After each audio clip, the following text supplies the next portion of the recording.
Hello everybody, and welcome to this walkthrough for Runescape's newest quest, the City of Senntisten, the next quest in the continuing saga of our battle to protect Gielinor from destruction by the Elder Gods, which will take us into the ancient city of Senntisten and will give us access to some new spells from the ancient magic spellbook, which look pretty cool. We're going to kick things off by talking to Ariane, who is chilling here outside the heart of Gielinor, just to the southwest of Nada. She will explain that in the aftermath of the Battle of the Monolith, the Elder Gods' eggs have begun absorbing more and more shadow anima, and they are getting towards hatching, and we need to come up with a plan to stop that so that Gielinor doesn't get destroyed when they do so.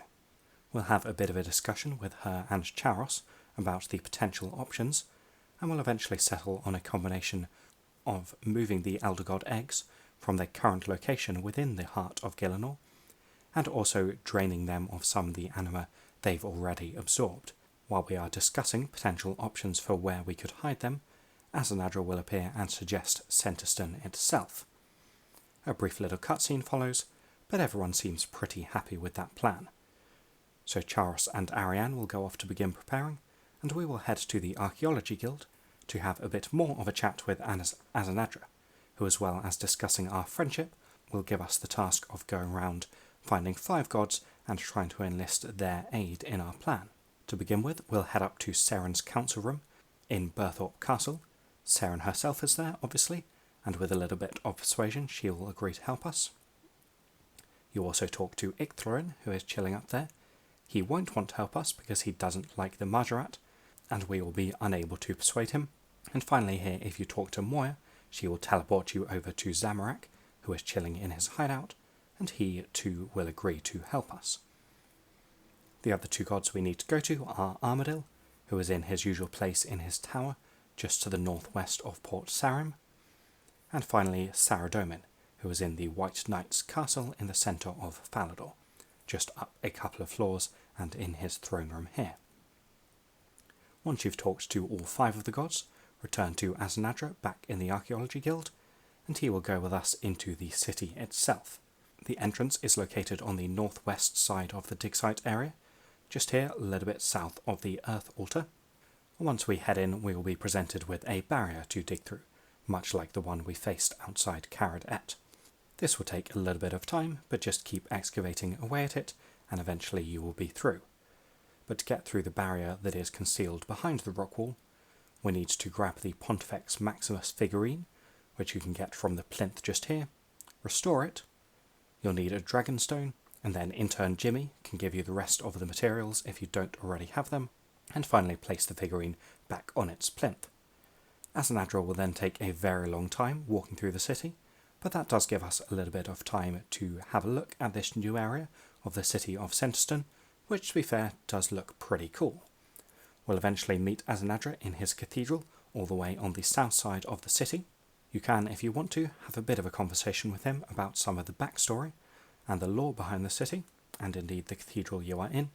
But once you've got no more questions, Asanadra will teleport the 3 Elder God eggs into the centre of the cathedral. We then need to work out a way to protect the 3 eggs, and in order to do that, we need to retrieve a number of ancient magic wards. First of all, Asanadra will tell you to have a look around in the cathedral itself. You won't find the wards, but after searching through enough chests and bookshelves, you will find a light globe. When you give it to Asanadra, he'll say that you should take that with you and head outside into the western area of Senntisten to search for the wards there. Be aware that once you are outside the cathedral on this side, you will be taking damage every time you are standing in an area of shadow. That is, any time you are not next to one of these light globes. There are a number of pedestals around the city which you can place the light globes on. The damage will start with a tick of just 100, but will rapidly increase, and if you don't get back in an area of light, will quickly get to the point where you are taking very heavy damage and you'll be unable to eat through it.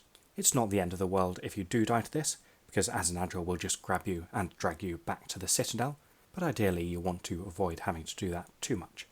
The easiest way is just to carry a light orb with you, place it on each pillar you come to, and while you're standing next to the pillar, you won't be taking any damage, and it will also reset the damage the shadow is doing to you.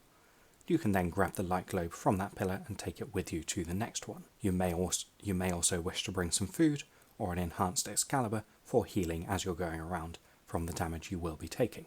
Anyway, enough of that.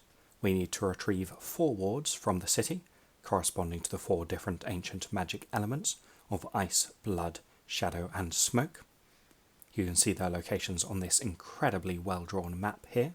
The first one we're going to do is the Ice Ward, which is in the building just to the south of the entrance to the cathedral here. There's nothing we need to do for this except grabbing it and taking it back to Azanadra. It's nice and straightforward. There's also a light orb on the floor next to it if you do want another one, and there are a number of others of them in different houses throughout the city. When you give the ward back to Azanadra, Armadil will appear, they'll have a little bit of a chat, and we will head back outside to grab the next ward. For the Blood Ward, we have a bit of a puzzle to solve, in which we need to find the right amounts of different types of blood to put into the bottle here next to the door to access the vault in which the ward is located. In order to be able to do this, you first need to go and find a number of clues. The first, by searching the old desk just here, you will find a daily checklist. The second, by searching a pile of books in the room just over towards the east, you will find a handwritten note, which gives you a clue as to how you solve the puzzle, and also tells you that you need to go and get a third item, a ledger, which is located in the house just up here, in the northern square.